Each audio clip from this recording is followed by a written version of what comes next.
Oh, hi guys, how are ya? You would not believe what happened to me today. Yep, one of them scumbag attackers said there was something in the mail, and those scumbag attackers, always putting those dead rats in the mailbox. Yeah, well, got a message there was something in the mail, and of course it must be a dead rat because that's what people send you, right? Because everybody knows where you live and wants to commit a federal offense by putting a rat in your mailbox, right? Well, I mean, what else was I to think, right? Yeah. So, get this thing that there's this delivery and look at what it is. Look at this. Look at this. Now, you guys have known me just from talking to me. And so did my secret admirer here. There is nothing that anybody has given me that has been more matched to my tastes as perfectly as this sweet person did. I am overwhelmed with gratitude. And as I read her card, she was encouraging me to get through the surgery and said that she knows I'll do great. And I was holding back happy tears, and the kitchen got this really weird glow, like this greenish glow. And I looked outside, and there was not one but two rainbows. Two of the biggest, hugest rainbows. It hadn't rained since last night. There was no reason for this rainbow to appear. If that doesn't tell you that there's a bigger, better picture and that everything happens for a reason, I don't know what is. But the reason why I want to say this was a scumbag attacker that did this is because long ago and far away, apparently I had imagined that I had went on this panel. And, I hadn't been online, speaking out ever since the experiences that I talked to you guys about in my last video about how badly I was trolled when I used to be on Facebook and was a writer for a group. And so I was really scared to, ever go on a panel or ever speak again, right? So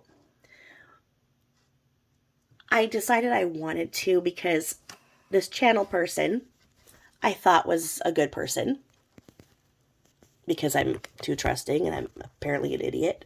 But it wasn't her necessarily, but it was this other chick that totally speaks my language who was on there. And she talks as fast as I do and talks like me. And I was like, oh my gosh, this girl talks my language. Who is this? This honey badger. What is it? Is it a creature? Does it have claws? Is it my relative? Is it my relation? Who is this honey badger that is speaking? And I heard her talking on this channel. I was like, wow, this chick is speaking the truth. These are the things that I have came to when I've looked into this case. And these are some of the things that I've found. But if I dare to speak out, probably have the people in white coats take me away. And so I thought, wow, I'll go and talk on this channel and then I can talk to that girl, the HB. And so I went on, and the two women hosting that night were really mean to me because they assumed I was a scumbag attacker because apparently it looked like there was something that was misspelled. It was the way that the message cut off because you can only put so many characters in a comment. And so in my haste to send, a double message, then something went and I misspelled something. So, I had no knowledge of any of the history of anybody of who's a scumbag attacker, what a scumbag attacker is, who's who on Warts Island. Nothing. Had no idea of any of this. All I had done was, I started listening to some channels because what I saw about SW did not make sense to me in my little experience with MLMs. I was looking to people who were successful because obviously I did not do well with my MLMs. I'm not in Aruba, Jamaica right now talking about how much I make from my MLMs, am I? Right? So when I was looking at her and going, how did she get this many vacations? What the shit? Because I would have had to have paid airfare and everything. How is she getting all these vacations free and everything? Wow. So I saw that and I had questioned how much she was making a little bit, and I got, just fried and whatnot. So that only made me want to dig deeper. So that's when I had stumbled upon this channel, or I thought that I did. And so they were really mean to me that night. I was like, okay, I'm being baptized by fire. They feel that I'm somebody I'm not. I don't understand.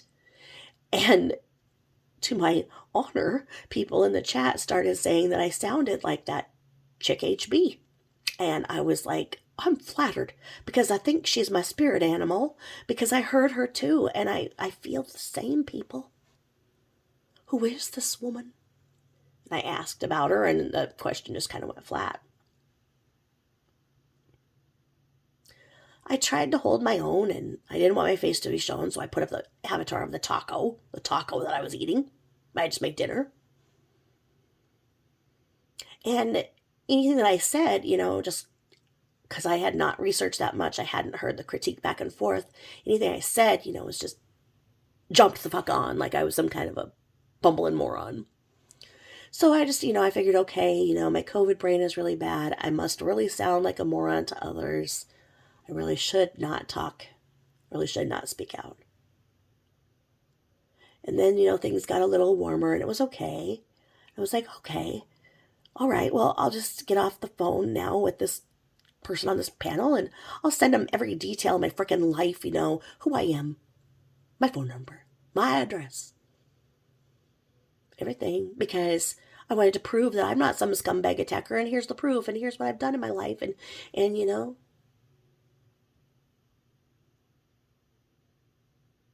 no response from the email. But then when I came back on the panel like the next day or whatever, things were a little better. I wasn't treated as shitty. And then I think it was like the third or fourth time, and they brought up something that I felt that I had really struck gold on when I was looking at the thing, because I saw a lot of the same characteristics and patterns of people, women mainly, in a profession that was very, very popular during that time frame. And I say profession because it's the world's oldest profession, and it's not fair that it does not look good on a resume. I mean, honestly. Try to put that you're an escort or a hooker, any of the sort, on a resume, and you get discriminated against. And I don't think that's fair. I think that there needs to be like a hooker union and a stripper union. And honestly, I think that working the pool should be an Olympic sport, because that is talent. I don't know. I don't know how they get on the pole. I think that if I ever tried, it would kind of be like that Christmas movie, and I would run up to it and my tongue would get stuck on it or something, or I would bruise my genitalia or something. I don't know, but I am fascinated by the pole dancers. I mean, both of my husbands, no, at separate times. I do believe that I should be able to have brother husbands, but in this country you can only be married to one person at a time. So each husband has taken me to a strip bar in their life. Or maybe I've suggested it for their birthday. Maybe I'm that kind of girl. Who knows? Either way, I'm very happy to go because I'm so fascinated by what they can do to that pole. Just tear it up and spin all around. And I just sit there fascinated, like a freaking grinning idiot. And it works really good because then the girls are really nice. They come up and talk, and my husbands, each husband at the time, they just love it because then those nice smelling girls are real close. Real nice people in there. And I just kind of felt like that's probably in the line of work that SW was. I don't see her to be an overly ambitious person. I think she'd probably have about as much talent as me trying to get on a pole. So I'm not saying anything bad by not saying that she couldn't work a pole, but I think that in other senses of work at a pole, she could. The kind of pole that's 98.6 degrees usually. And so I had friends who were in the line of work when Craigslist was a place where you could go and you could find yarn to knit, you could find a wheelbarrow to garden with, and you could find yourself a girlfriend for the evening, and you could give her a donation. Craigslist was a very benevolent site. Donating to the ladies who need their electrical bills paid, or, little Johnny's dentist bill, anything, they need a donation. So they'll be your girlfriend, so you get the girlfriend experience for a night. Somebody will go and pretend to be your girlfriend, and however that turns out between that consenting adult and the other consenting adult is between those consenting adults. And that's that. And I felt that when I saw some of the behaviors and characteristics in SW, I felt that was probably something she'd be really good at. And then when she said she had the suitcase of cash, I'm like, oh, I know I'm right. Because it's really hard to people have said it's really hard to deposit those wads of ones, because how do you explain that you have all these ones? And the tellers get really grumpy trying to count all the crotch $1 bills that smell like crotch and have pubes flinging out of them and everything. And pubes, you could do your best, but the pubes, they're everywhere. And so when I had apparently imagined that I was on this panel once, twice, 3 times a lady. And I know. Maybe it was 5 times. Sorry, I'm so sick. Gross. I'm now using my scepter to try to keep this virus from going to my chest. I'm afraid they're going to cancel my surgery. I'm freaking sick. I can't hide it. I did I'll tell you that in a second. Hold on. I got to keep my brain on this. Sorry. So, anywho, what were we talking about? Crotch smelling money? Crotch bills.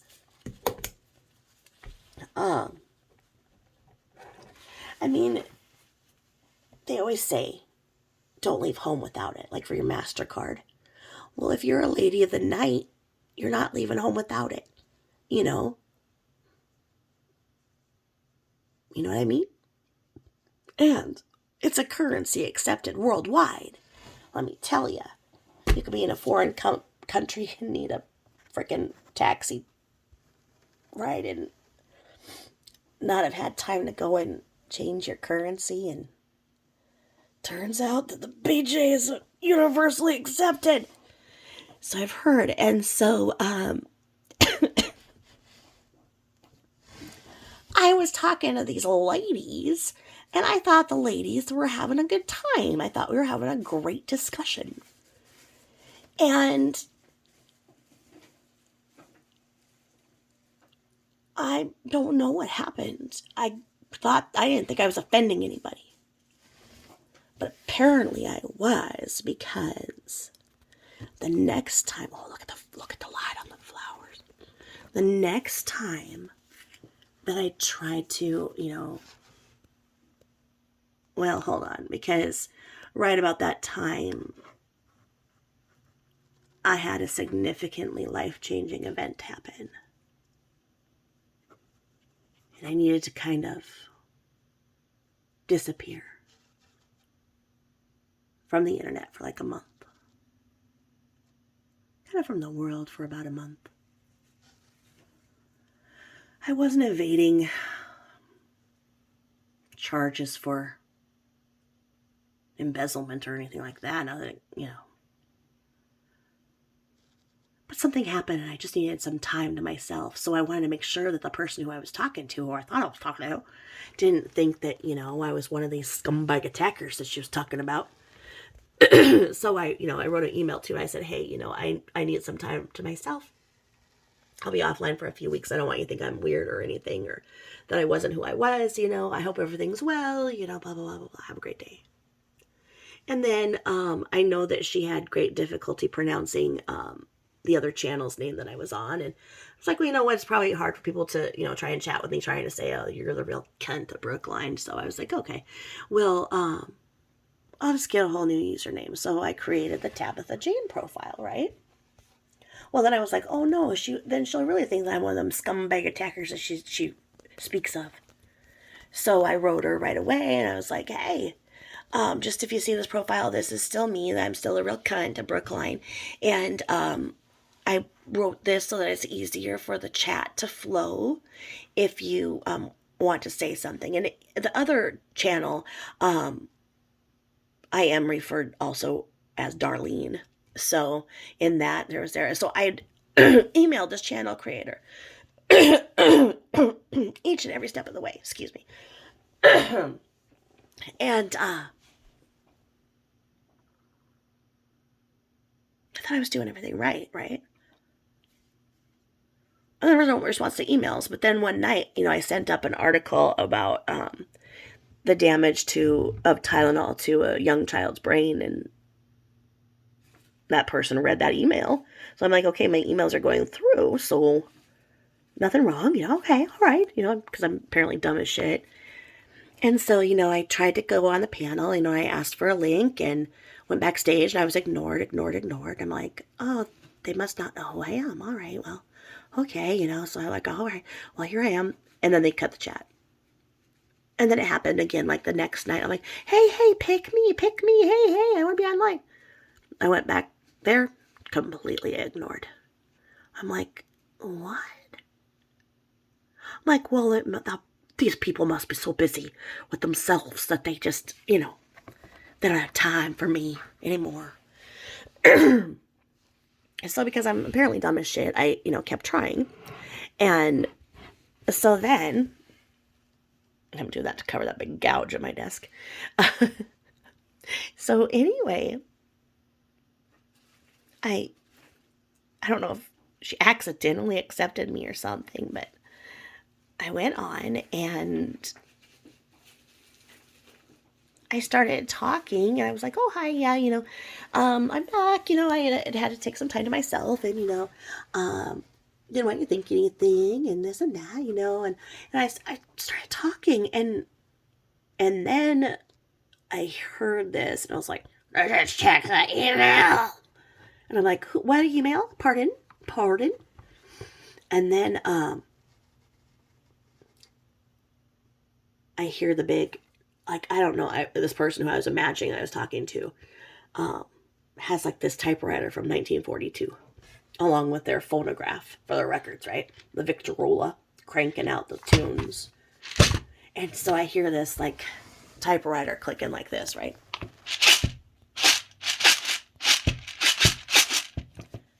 And for those of you haters, it's just my Tylenol. It makes that noise. So that's what I heard. I heard this cranking of the keys. And then all of a sudden I was talking and I'm like, talking, right? And then I realized I'm talking to myself. I'm like, hello? Hello? And I realized that I was not in the chat anymore.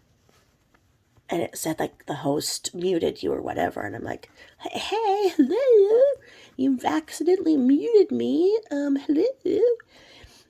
And then, boom, bam, I was blocked from the chat. And I was muted. And I was like, oh my gosh, they must have fat fingers. Oh my gosh. Oh my gosh. So I, email. I'm like, oh my gosh, you did something wrong. Oh, LOL. You blocked me. Please unblock me. And I got the block, so I was able to go back, into the chat. And then I tried to get back online. I'm like, hey, I was saying something. And it wasn't there. And I'm like, what? And it felt like I'd been slapped across the motherfucking face. I'm going to tell you that. Okay? I got a gut ache. It was like, no, somebody didn't do that to me. What they think I'm one of these scumbag attackers? I'm like, I didn't do anything. I don't know who these people are. I don't know what you're talking about. I don't know what to do. And it was embarrassing.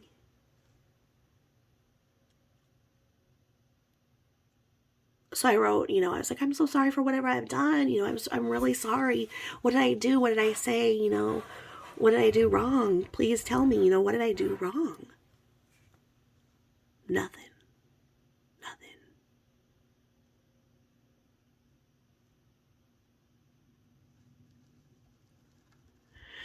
So then I started my own channel, just kind of, decided, I kind of still like the topic, and I kind of wanted to manifest the honey badger. I would like to talk to her at some point.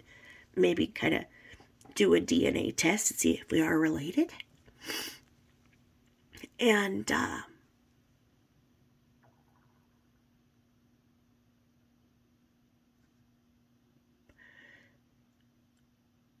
once I got my channel, people started sending me screenshots. The signature of a scumbag attacker. And they said that people asked what happened because they had liked me. They didn't hate me. They didn't. Because that's what I figured. I figured that, I had said something wrong, or and everybody hated me, and so this person couldn't have me on their channel because I must have brought such negativity to them. Well, I don't know.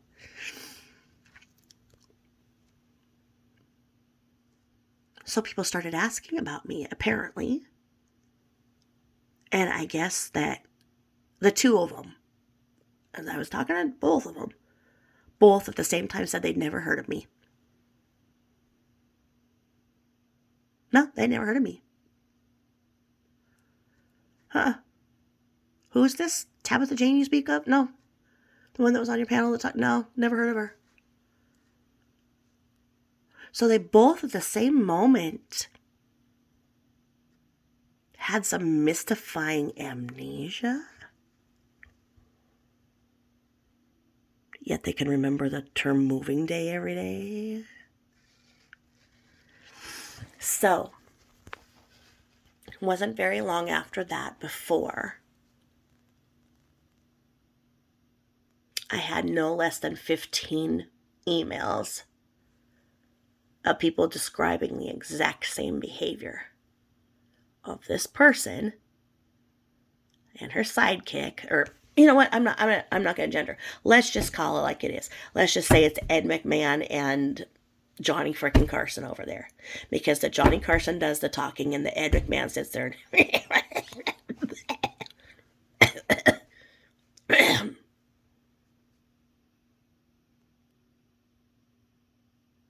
So you got the frickin' late night with Johnny Carson and the Ed McMahon show over there.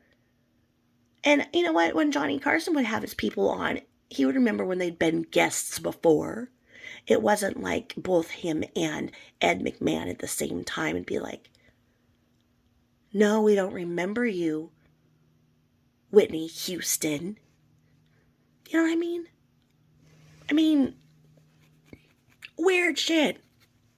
So, one of the people I sent everything I sent them, like, I was like, look, this is how I proved I wasn't a scumbag attacker. Like, I sent my address and everything, so I've been talking to that person because they felt the same way. They were treated in the same way, and they got me through that rough patch. And they encouraged me to continue talking on my own channel. They encouraged me and said I didn't sound like an idiot, that I didn't offend people that night. And so that sneaky person who was also accused of being a scumbag attacker does this to me. She sends me this. Can you believe it? This is what scumbag attackers do. And scumbag attackers, yeah, we're just a dime a dozen out here, doing nice things for each other and supporting each other, making people feel welcome and heard or respected.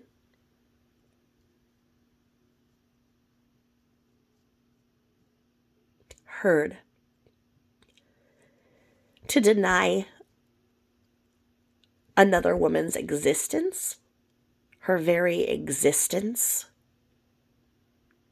from not just one but two other women, is disgusting.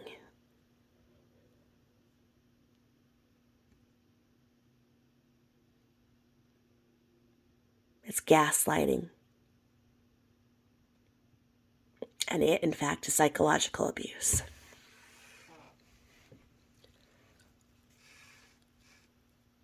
I don't like the way that I was treated. And I don't talk about it. I've never explained that full story until now, because I think that it needs to be said that a lot of good people are being falsely accused.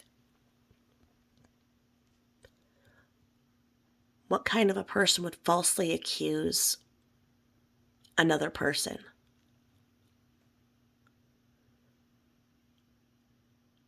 Of doing something sinister?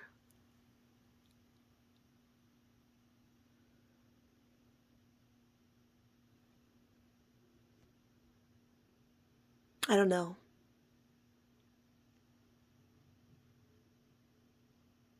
But I have to say that there is a bigger picture, and that rainbow appearing shows that when you speak the truth is the right way. The truth leads to good things.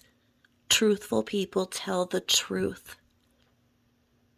That's my goal here, is to tell the truth.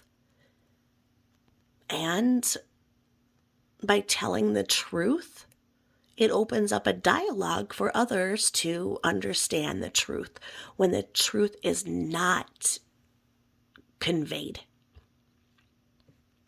As I spoke a little bit last night about the abuse and how my shoulder was first hurt as a child.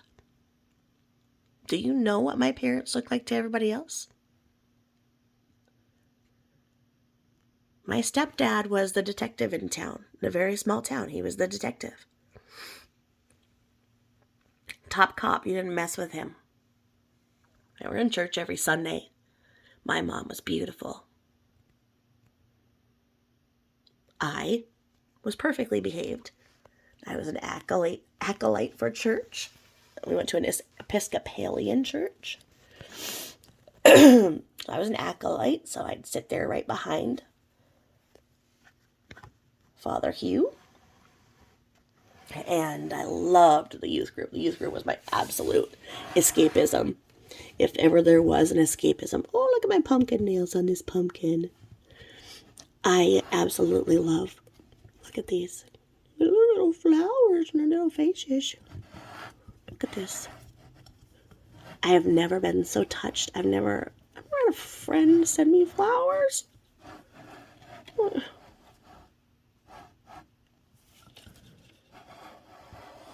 I mean, I am so humbled. So thank you, you scumbag attacker. This is the prettiest rat I've ever seen. that in my mailbox right here. Look at that.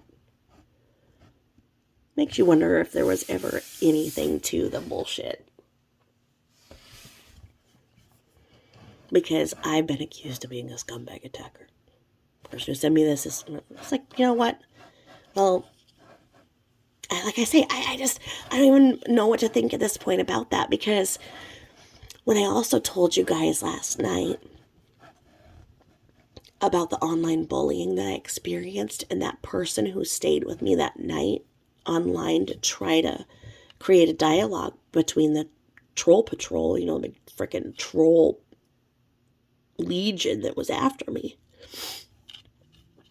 And she said that, she had joined this online group to help people who were being bullied online, and she did it because her daughter had committed suicide. She had to get custody of her grandchildren to raise them because her daughter committed suicide from online harassment. And she just still couldn't get it through her head. She's like, why would anything that somebody's saying on a computer make you go away?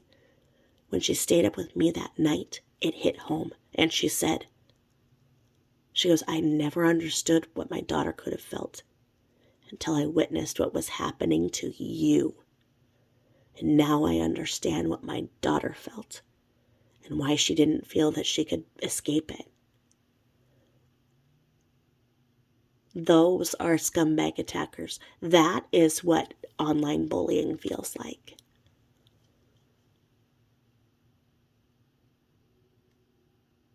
And it's a provable thing. If it's really happening, it's happening. When people have a difference of opinion than you on the internet, that's not being attacked.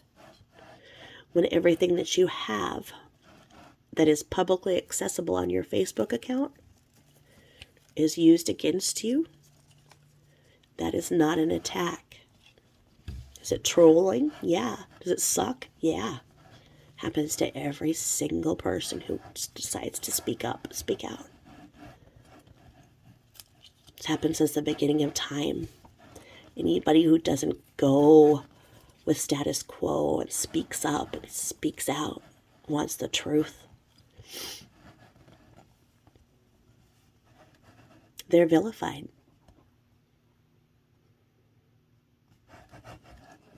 But why do I have no less than 15 people in my email that have also been exiled from Johnny Carson's audience? A lot of people have told me that they think that it was Ed McMahon that had the bigger hand in me being falsely accused. I don't know. I don't think she's that bright. I didn't hear her say anything that was cohesive.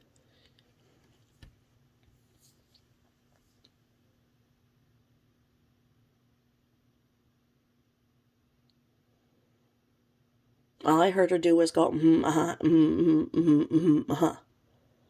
that was my fault. Maybe because I had thoughts of my own. Scumbag attacker. So, the moral of the story is, when you dismiss somebody, you might be cheating yourself out of a really beautiful friend. I just can't get enough of these. I can't stop staring at them. My husband's very jealous, and he's trying to take credit and say that he sent it to me because he's never seen anything like this. It's like, how would somebody know that would be like what you would love? How would somebody know you that well? Well, them scumbag attackers, they know everything. So, anywho, I'm in awe.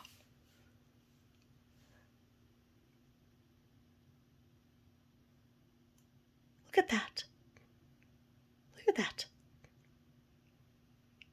Thank you, you scumbag attacker. Thank you, you beautiful spirit. So anyway, a couple of things, just loose ends. Quick question that I saw that I could answer really quick was, and I don't think this person had read my or seen my most recent video. I think they have now, so they understand. Yes, haters, my desk surface is really gross. The top of it, I got it at the Goodwill. I love my desk, but it had all these scratches in it. It's a, the big thing with the shelves and everything. But it has all these scratches in it. It was only like $20. It would have been a $500 desk, so I can take the scratches. So somebody said, were there vaginal swabs taken regarding SW? Well, as I later explained, how the autopsy and the fetus was discovered and what they initially found. I mean, they stated that her outer genitalia was fine and intact, but the inner genitalia seemed to be absent. Missing. In a way that they said protruding. And they didn't know. So I was like, okay, so where's her vagina? Where is her cervix? What's going on here? And to go and take a freaking walk. So as it turned out, when they found in the sheet, they found the fetus and whatnot with everything, then they were able to kind of put this together, and they put everything back in line with where they thought, and they were like, okay. So it's just that when full rigor and lividity were completely finished, then the body relaxed. Trigger warning. I should have said that. I don't want to talk too much about those terms because I know that they're upsetting. But no, so there was not any vaginal swabs. When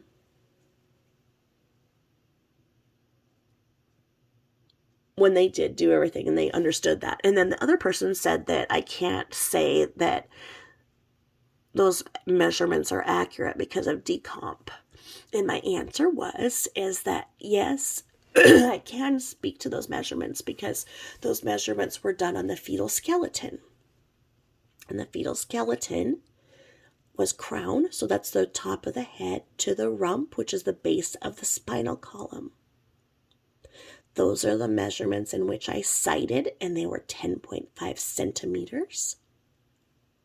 Not inches, centimeters. Centimeters, not inches, centimeters. That's why all of those ultrasounds out there are absolute and total bullshit. She changed the dates. There was no ultrasound. That needs to stop.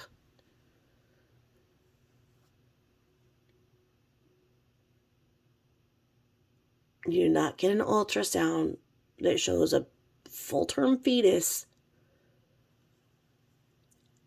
at 11 weeks. These measurements are very precise. A medical examiner knows what they're doing when they're aging and sizing a fetus by the skeleton. The feet measured that 0.7 centimeters. That's the skeletal foot. This is not soft tissue. This was not a blob of jello that came out. There was a skeleton. She was entering that second trimester.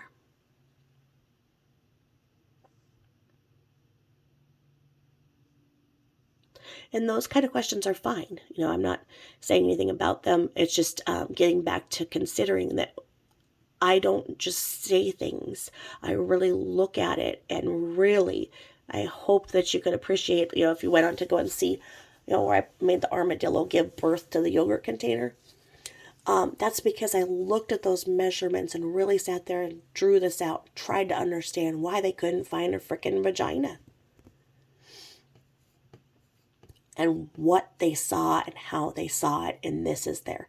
You cannot argue to the measurements of the fetal specimens that were then sent onward. If I was talking about the girth or the fat or the width of the fetus and whatnot, well, sure, then you could say that 2 days of decomp would affect that, and whatnot. But no, I was giving the measurements of the fetal skeleton.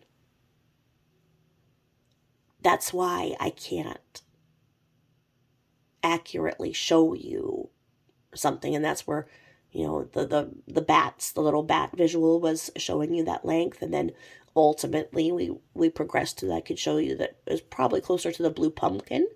But if we want to say that 2 days of decomp in Colorado would take away some of the water and whatnot, but the fetus was still wrapped in the sheet, and then sure, some drying out would be there, and the fetus does not show externally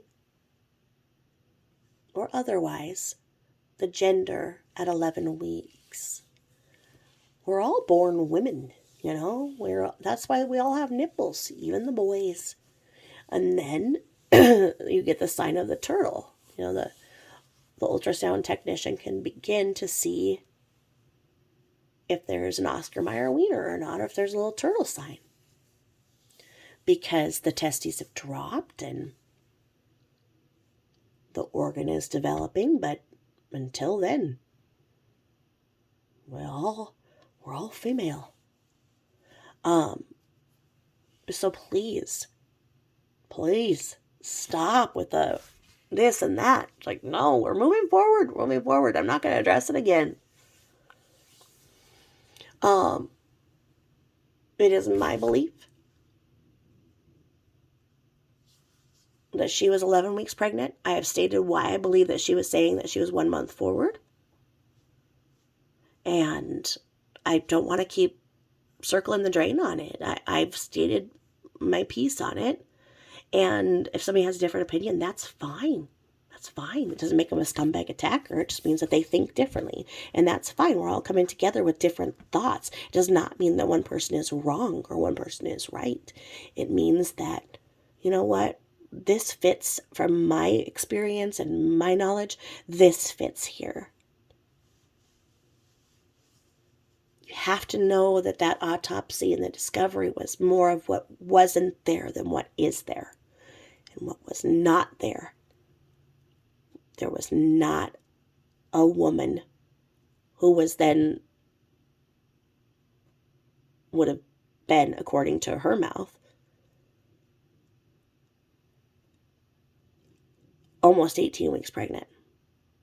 You did not see them saying that. Because believe you me, they could have shit their pants and said, you know what? We can't get him on the charge of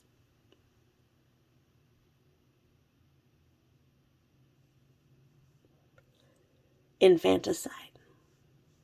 We can't get him with tampering with the life of a fetus. We can't. You have to know that they looked at this and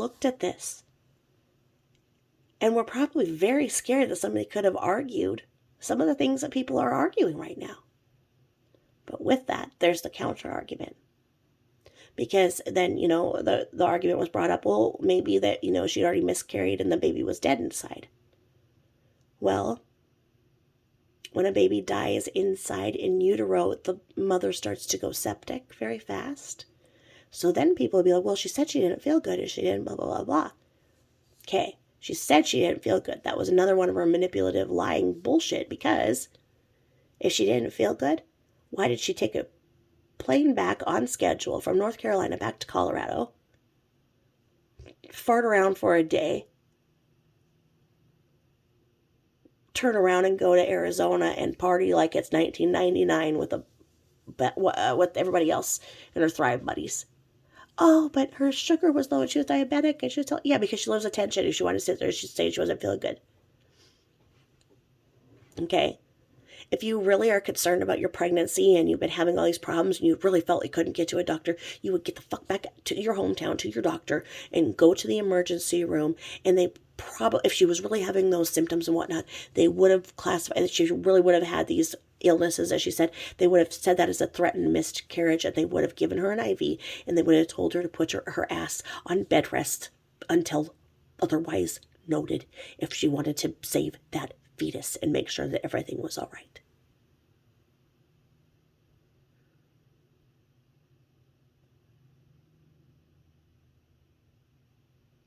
When I got a screenshot the other day where she said that, she was thriving while pregnant. And somebody said, you can wear someone who's pregnant, while pregnant? And she said, yep, confirmed by my obstetrician and my midwife. That's not true. That is not true. If so, let's talk to that midwife. Let's talk to that obstetrician. And let's let them tell us, what is in Thrive that makes it okay.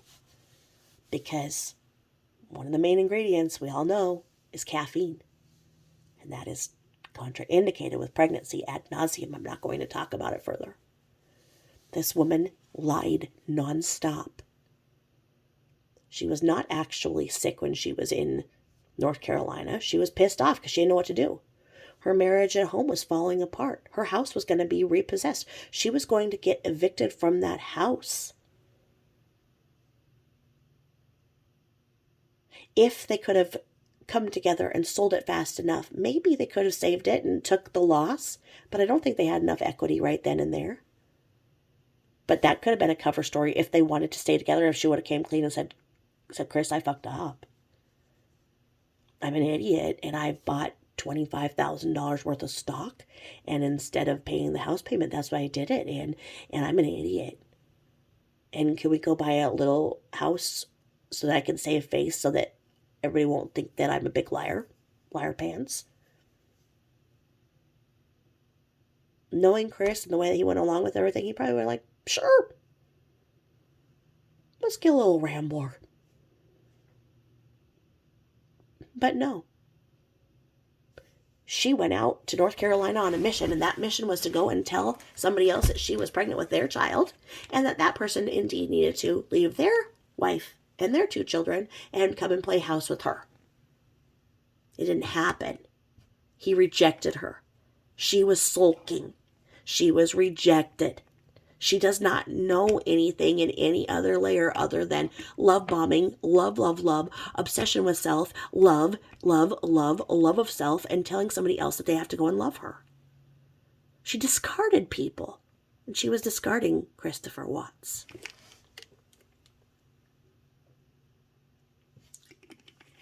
He wasn't playing by her rules anymore. He was garbage to her. And the conversation is always that, gosh, if somebody would have just, sat down with her.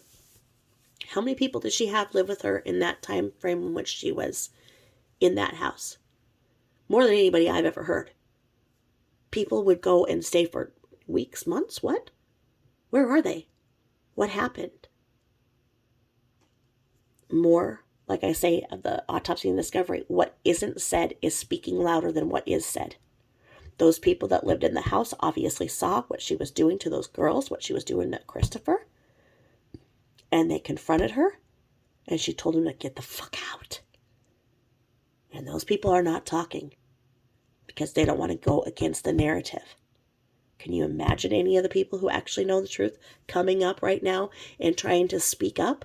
Do you think any major news network would take that on? No. Why is that? Because of the trolls.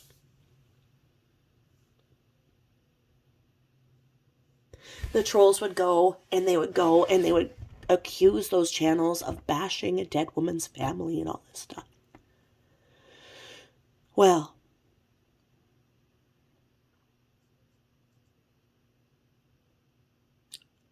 this case should make you question everything you've ever been told about any other thing in the news. And that's scary. It's really scary if you start thinking about it. What are the chances that just this one story is extremely messed up and wrong? They got it wrong. What are the chances?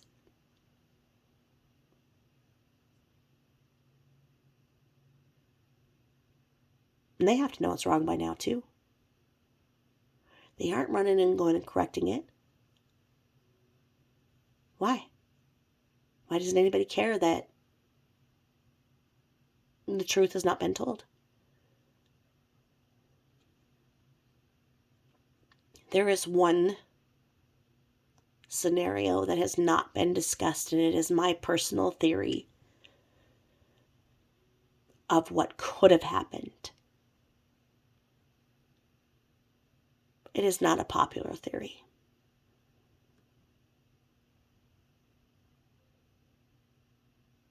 My personal feeling, personal opinion, is that this was a failed familicide. I believe that the abuse that she inflicted on her spouse was such a heavy burden that he could no longer see his daughters being abused like that. He couldn't live the way that he was living, and he became very depressed. And sometimes when you're so depressed, you can't see the light anymore.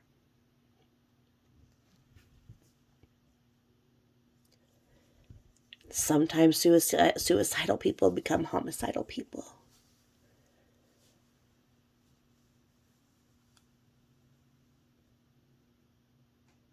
I believe that should have been more investigated to see what his mental status was at the time. Was he indeed suicidal? Was this a failed family annihilation situation? Why don't we know more about his mental status? Is it that if they would have found that he was indeed guilty, but guilty of mental insanity, incompetence or deficit? I can't talk tonight. What if he said he was guilty by reason of insanity?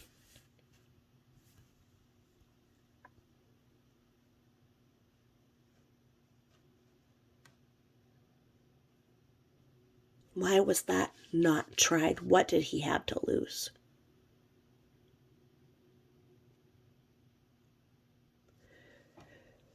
The part that muddies that water, for me, is NK.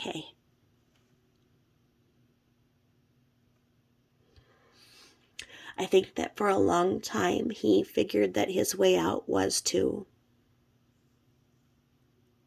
become a family annihilator, take them all out with him, end it all, end the suffering, end the abuse for the girls, end it all. What did he have to lose? He was so miserable.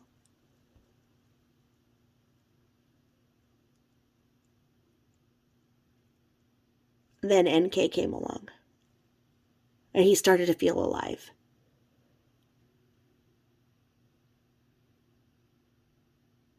He felt alive for the first time in his life. He felt real love for the first time in his life. Real love that was a two-way, mature, adult love that he had never felt from a woman in his life. That NK had no ulterior motive other than to love this man in a way that a man wants to be loved and wanted. Boy, I tell you, if you could bottle the feeling of being wanted, that should be $1 million an ounce, because there is nothing more intoxicating and sweet to the soul than feeling wanted and desired.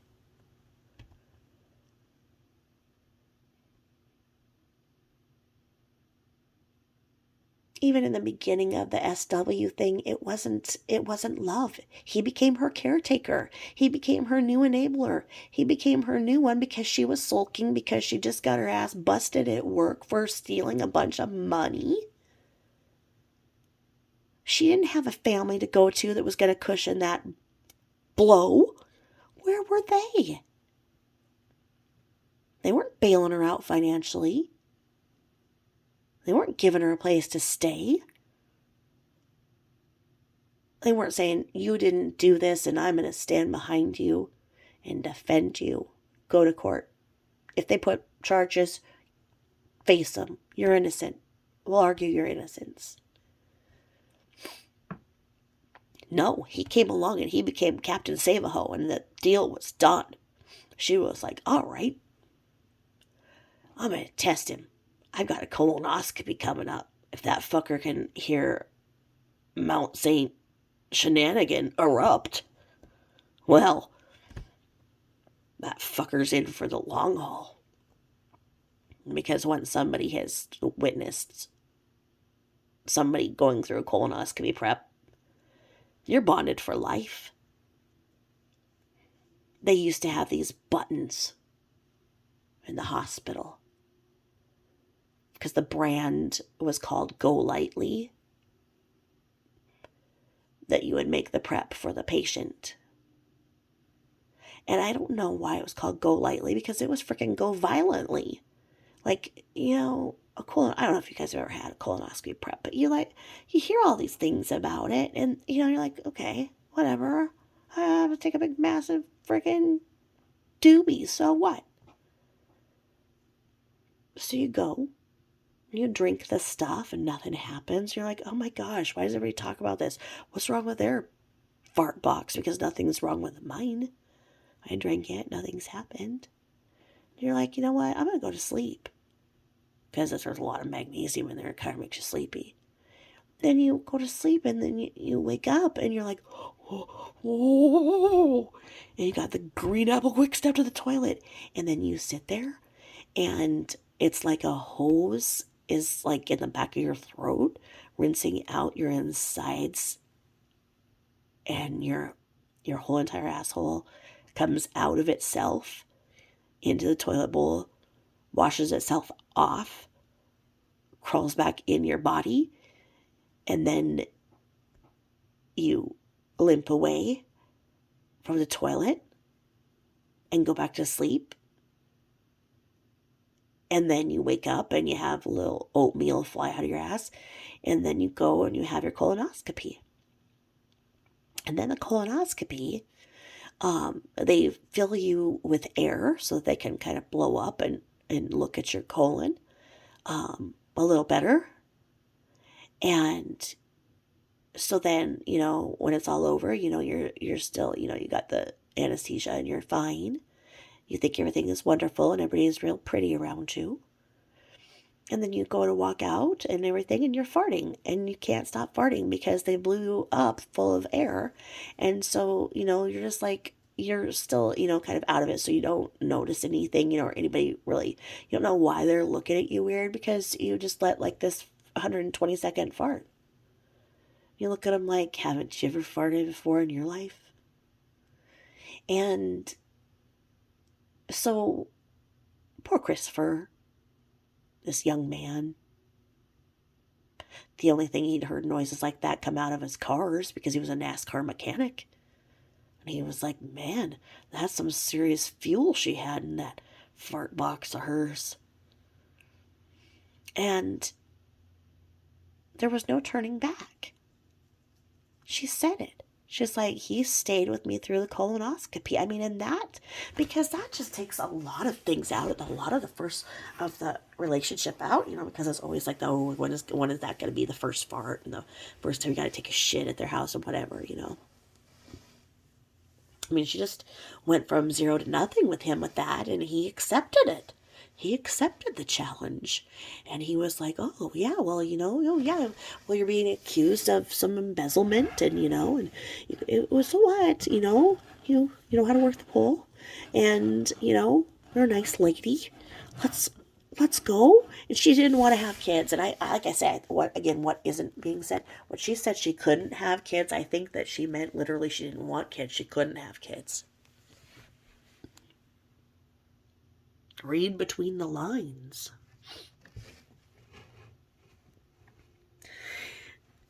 If you were told that you couldn't have kids, like supposedly you're infertile, why would you still use a condom with your husband?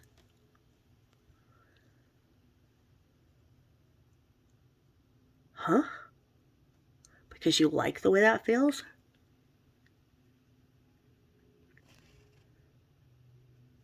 Oh, I think it's weird.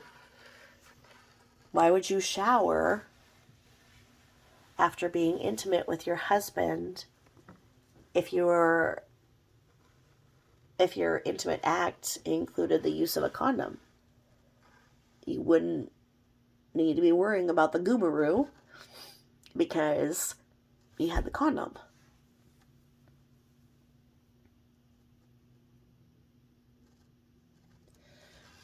It's strange marital behavior. It really is. But he just went along with it. He didn't know different. He was a shy guy. And so then when he met NK and she was like, let's get it on like Donkey Kong. And they had beautiful, beautiful sessions of carnal knowledge. And she wasn't, shitting all over him and everything and like doing a colonoscopy prep. I mean, she was just like, let's just go have fun and maybe, let's go and let's go check out the museum, the Shelby Museum. That was something that he really wanted to do. And he'd never been able to do. He was not allowed to go and do things like that with this other person he was playing house with. She'd put stickers on him. And she wanted him to look fit and everything, but she didn't explain how that occurs. And NK really was sitting there trying to explain to him how weight loss works and how calorie intake works. And he liked that. He liked that she was a smart lady and could rock his world. I think that his only way of thinking of ever getting out was to be a family annihilator until he met NK. When NK came along, she gave him a whole new perspective and started to give him hope. Hope that, he could live a life where he could have the girls every other weekend and he could move on. He could have that baby boy he'd always wanted with NK. But then he finds out she's pregnant again. And he doesn't know what to do.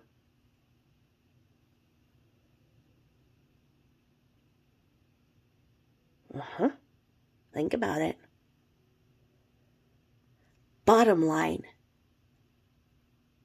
when he was the main suspect, he would do anything for anybody.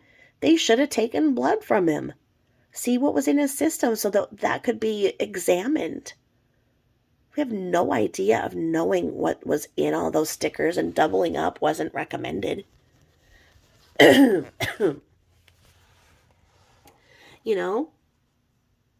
A good attorney could get that and argue that those substances, combined with his mental status, created some type of an internal combustion that caused him to be out of his frickin' tree.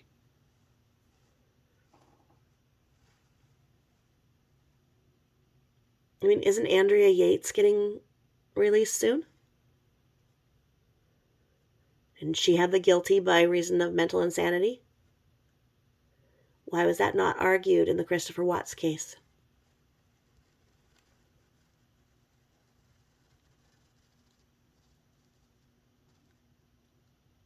Makes you wonder, doesn't it?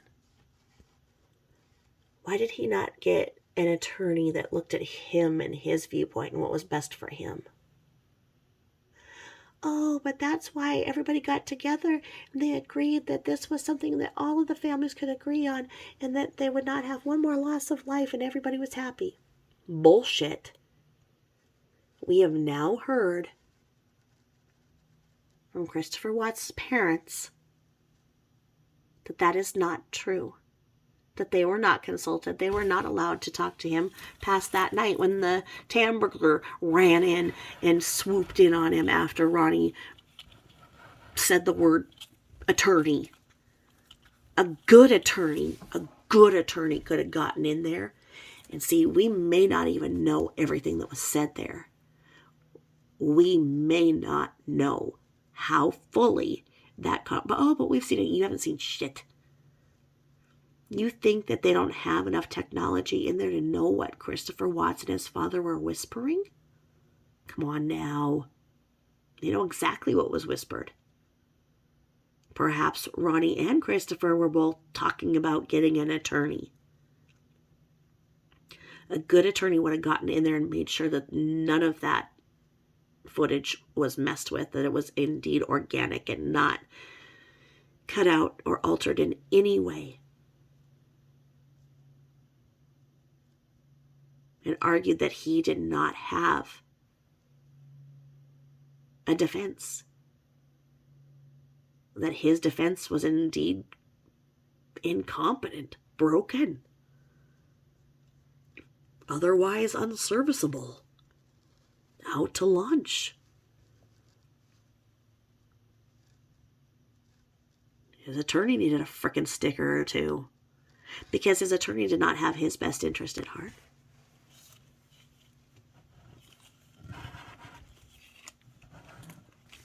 We shouldn't have these questions. We pay taxes, and we should have a system that makes sure that no innocent person is ever behind bars. Because if one is, one can all be. We could all be sitting behind bars for the rest of our life if we have a system that does not indeed have checks and balances to make sure that the innocent are not behind bars ever. We should be very scared at what we see here.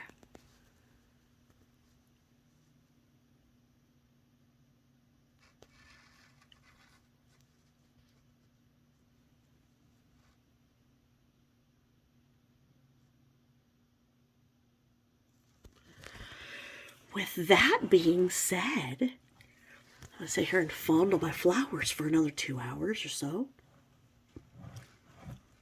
Aren't they just beautiful? And then this pumpkin container. I just can't. I'm just so grateful.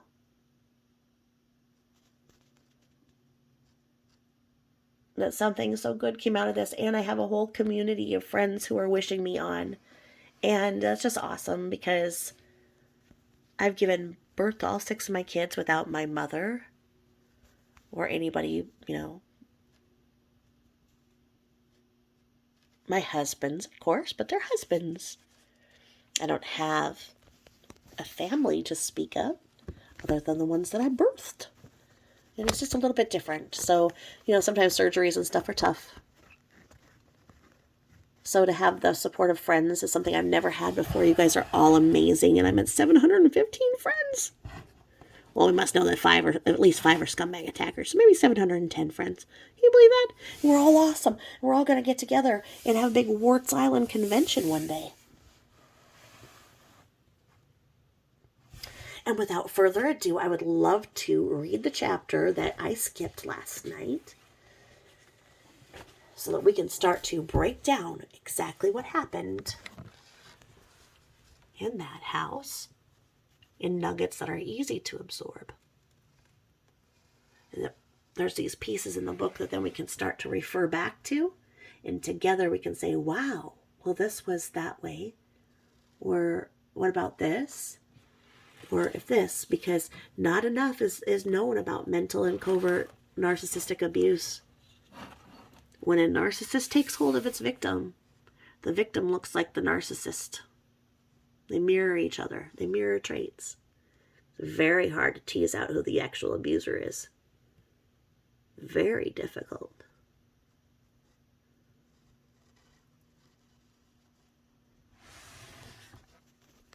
Our police officers are not trained to figure out who the real abuser is. At all. They get it wrong. All the time.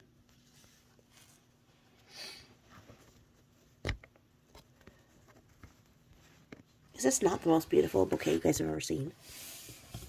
I'm mesmerized. I love the color of that. Have you ever seen a rose that color? Oh my God. Excuse me.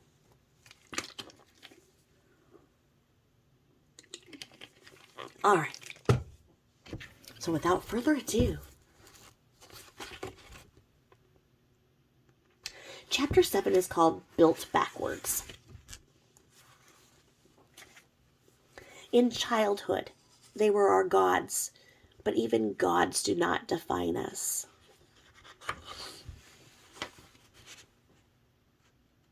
There is only one way to build an identity if one is disconnected from one's inner reality, and that is to create one from the outside in, backwards.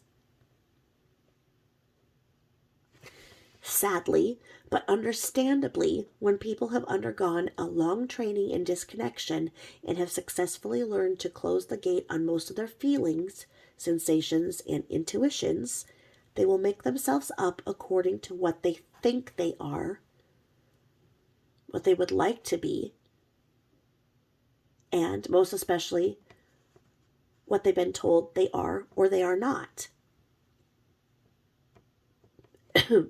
Having learned to deny their own wisdom and having taken in other people's definitions of them, without even realizing it, those who are disconnected from themselves construct an identity not grounded in experience, but constructed out of or in reaction to other people's ideas, expectations, and values.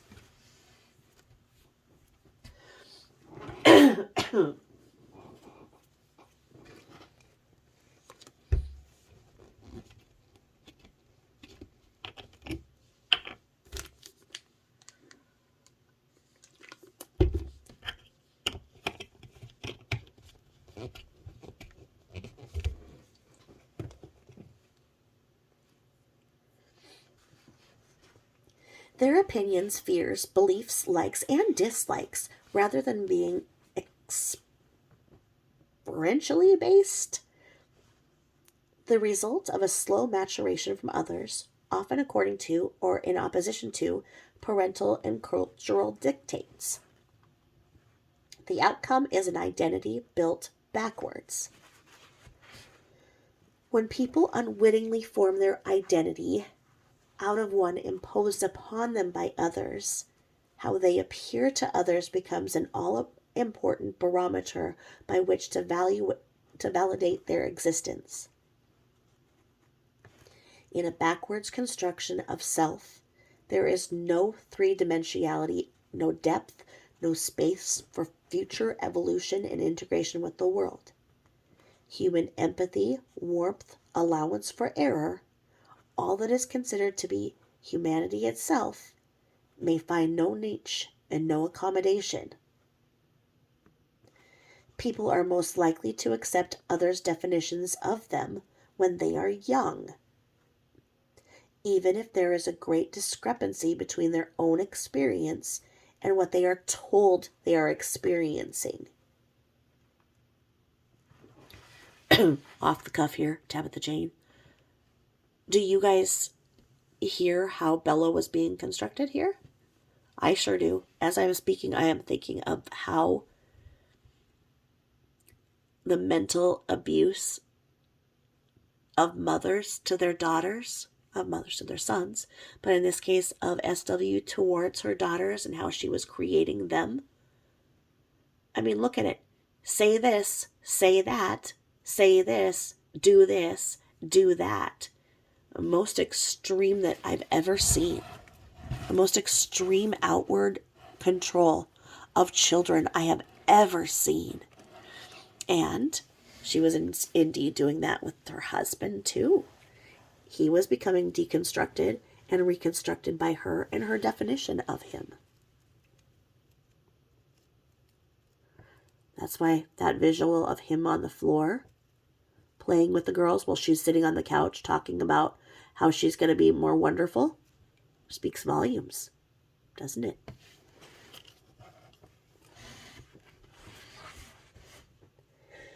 When people unwittingly form their identity out of one imposed upon them by others, or how they appear to others becomes an all-important barometer to which, oh my gosh, I just read that sentence, I'm sorry. Cold medicine's kicking in. People are most likely to accept others' definitions of them when they are young, even if there is a great discrepancy between their own experience and what they are told they're experiencing. I just read that sentence as well, too. I need to let this NyQuil just sit there and kind of level itself out, don't I? A person can be influenced to build his or her identity backwards in many ways.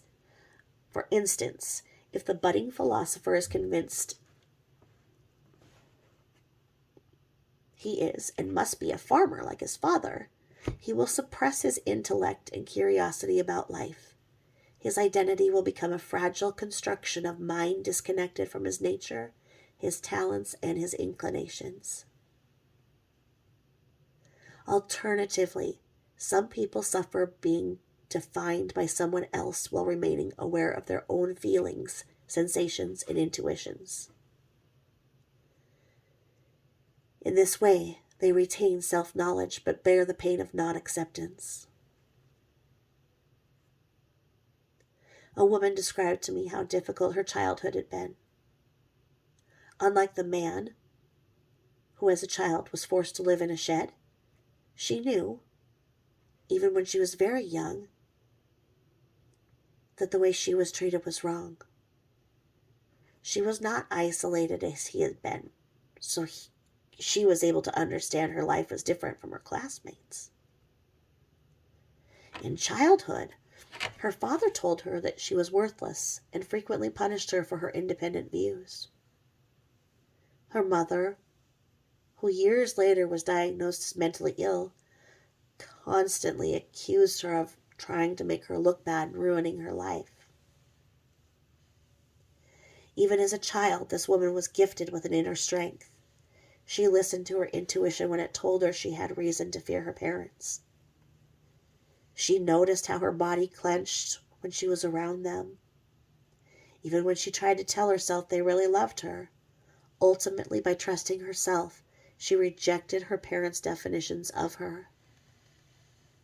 They were unable to keep their control over her, and most extraordinarily, she managed to leave home at age 13. She found a place to stay and an after-school job. She not only built her identity from the inside out, but also, because of the challenges she had met, she knew herself very well. People who have managed to retain their individuality, despite the fact that someone tried to control them by defining them, knew that the other was pretending. They knew that the other was falsely defining them.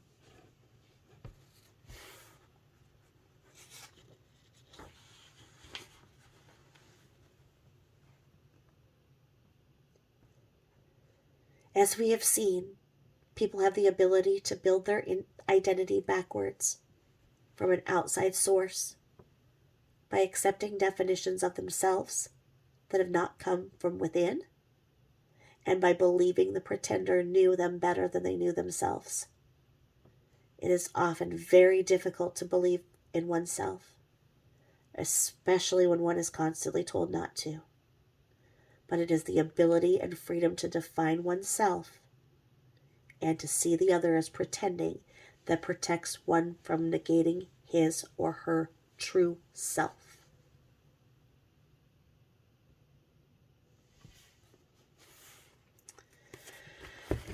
Oh, we're really laying the foundation for what was going on in that home and how it would have played out and how it was playing out.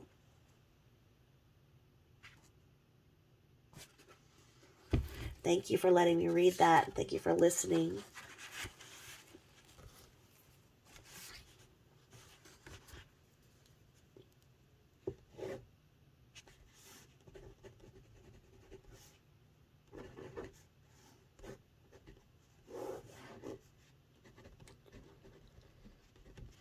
Okay. So I've jotted it all down where I'm at.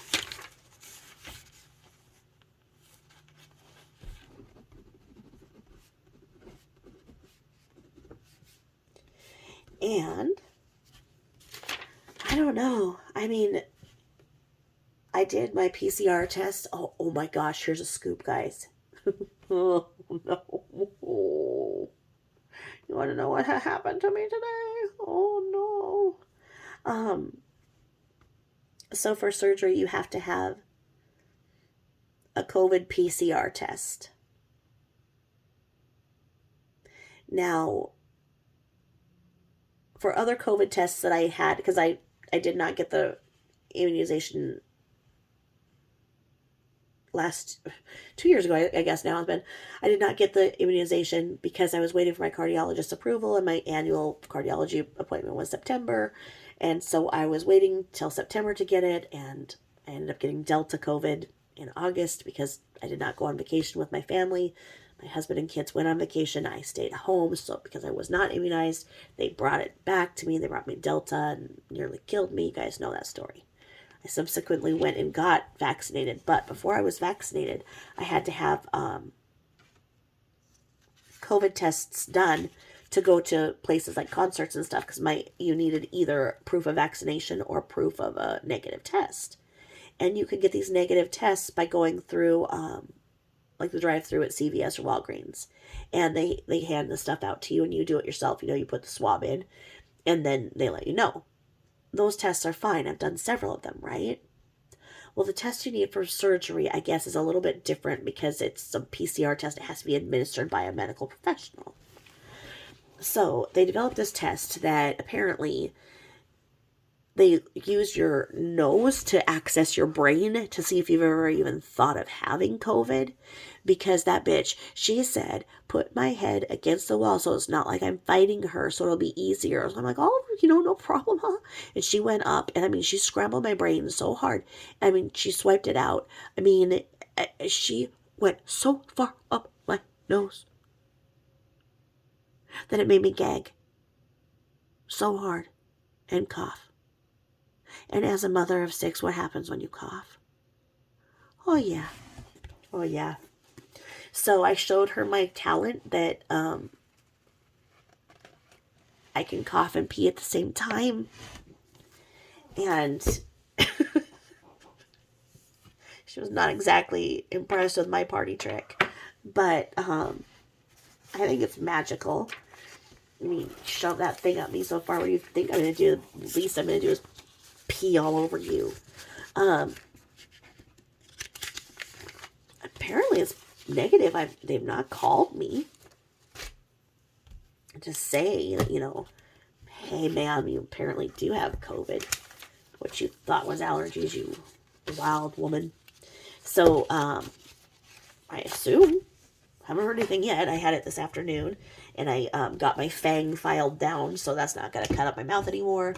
And I got all of my dental stuff scheduled because like I had went for like 20 years. Like I told you guys, I went like 20 years with no cavities. My teeth were amazing, I had the original 80s braces, the original Black & Decker Pecker Wrecker, and I had really pretty teeth, and I took care of them. And then after the last sepsis, my chronic pain was so bad that my teeth hurt. It hurt me to frickin' brush my teeth. And I got lazy and didn't brush my teeth and was drinking a lot of Gatorade, and I wrecked my teeth. So now I've had to have 2 pulled, a root canal. I might need another one pulled. So now I need a crown and an implant, and possibly an implant. And there's 14 more cavities that they've got to fill. And I've just been doing piece by piece, and it started out like 22 cavities like 2 years ago, whatever. And then I go and I get this, then, okay, then this one broke, and this one broke, and this one broke off. And so the dentist just sat me down today and really had some tough love. And he's like, you've got to get this done, and you need to do it however you can do it. What do you need to do to make this happen, because we'll put the work order through. We'll see what insurance can cover. And then you've got to figure out a way to pay it, because otherwise you're not going to be able to save your teeth and you'll have dentures. If I do it this way, then, and get it all done once and for all, then my prognosis for the next 15 years will be very good. That I'll be able to have repaired what happened, get them back into things, because there wasn't even any plaque that they found in the cleaning. I don't have any plaque. I don't have any tartar. I don't have any gum disease. Nothing like that. It's just, when I got sick, I got lazy. And so, the total is like $7,700 to get it all done. But my husband is an amazing provider, and he has amazing benefits. And so it's going to be, my part is going to be $3,000. And I talked to my husband about it, and, he said, well, we need to do it. We need to take care of you. We can't have this, happen. He's seen, in the last week how I can't chew. I can't eat anything. And he said he doesn't want to see me like that, and he's seen how much the breakdown in my teeth has really hurt me. So he just kind of said, we're getting your shoulder fixed. That has been, a problem that for as long as he's known me. We've been married for, what's it going to be? I don't know. 22 years? 21 years? I think I'm a man, I don't know our anniversaries. So I think we'll have been married 21 years in January, and together 22 years as of last April. I think that's right. But he's so nice. He's a very nice man. And he would give me anything. And that's the difference. My first husband had things, but he would not share. Everything was down the middle, half-half. And this husband of mine, he's a very good man. So, amazing dad. Both of my husbands are amazing fathers. It's a gift I was able to give my children. The gift of having a daddy. And something I didn't have. Once my mom divorced my dad and got out of town, but my kids have all been able to be raised by a very strong father. And when there's not a choice, you don't want to have your kids exposed to abuse or being mistreated, and you have to do it. I have so much respect for single moms. I don't know how they do it. I couldn't do it. Mm-mm.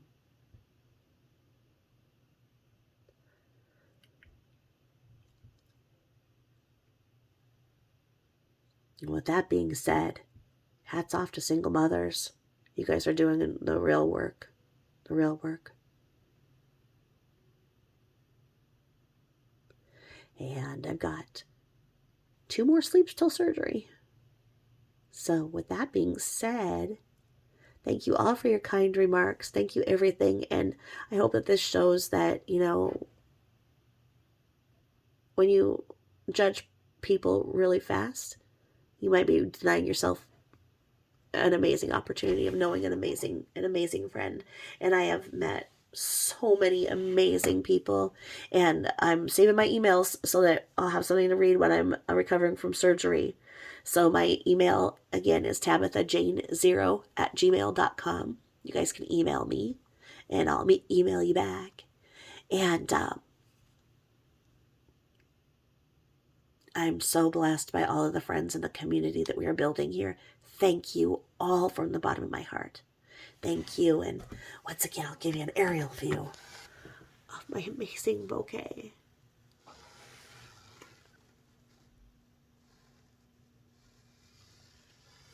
So pretty. And then the cutest balloon ever says, feel better soon.